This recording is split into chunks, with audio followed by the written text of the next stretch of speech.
مشروع حديثة حيندابك أما تاركا وحكو بوليسيتي شركة سرمد كونستراكشن كمباني وكل حواليه أي هلان داق بيو يعنت كفلنا هلان سرمدو يدنا عن في عن سبعة يدو قرنيو يجنا ونوها بلينيا هل كاو حقيقة مقتمر كاستيم كي كاسعرست سميني إن أي سي فنانا أي كل شقيين يجنا وينوها بلياني. طبعا وحيدنا كترتا إن الدت كنا قالوا ذكرك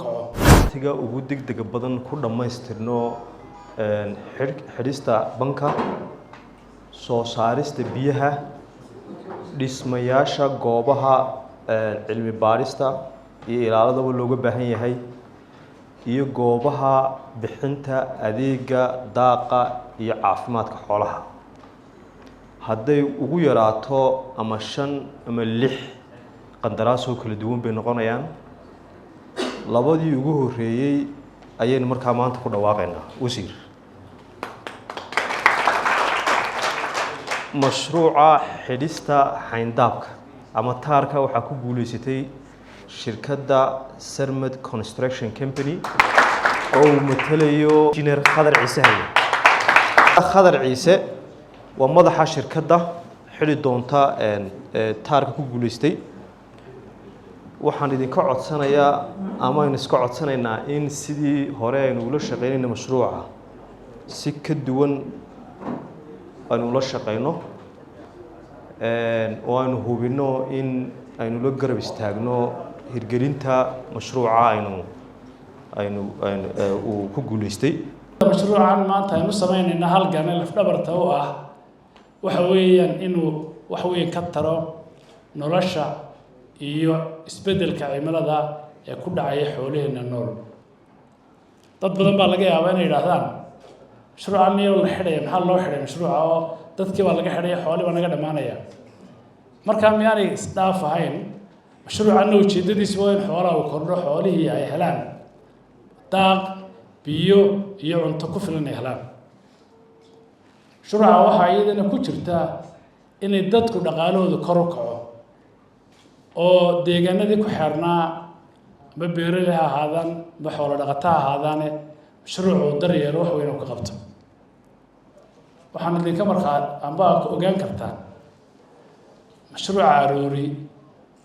dadka deegaanka ay u dhow amba si ay ugu kala dhow yihiin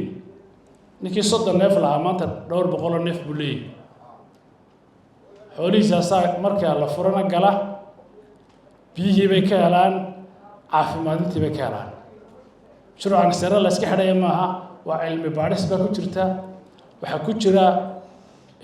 in la helo deegaanku helo meel ay xoolahooda si casri ah loogu daaweeyo iyo meel ay calafkii ka helaan intaba marka mashruuca caynka yahay waxaan u aaminsanahay mashruucan inuu yahay mashruucii ugu weynaa ee laga sameeyo Somaliland oo ay nasiib u heleen reer Sanaag mashruucan markii xoogaa qayladu banka ka taagneed wasaaradda waxay yimi intaasoo deegaano kala duwan oo dhulkii diyaarsaday oo doonaya mashruucani in iyaga loo soo gudbiyo loo soo transfer garayo waxaan ku adkaysanay in dadka maadaama dadka inta badan ay wanaagsan tahay mashruucan ay danaynayaan inaanan ka yeelin aan ognahay mashruucanu hirgeli doono runtii maanta sharaf bay noo tahay inaynu soo gaadhno meel ka mida meelihii aynu hiigsanaynay ee ahayd inaynu soo gaadhno kaasoo ah in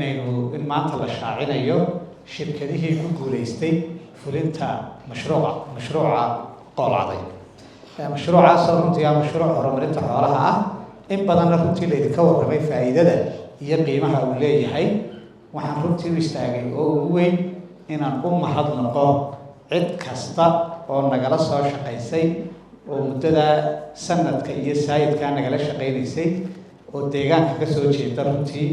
oo naf iyo maalba ku bixisay in halkan la soo gaaro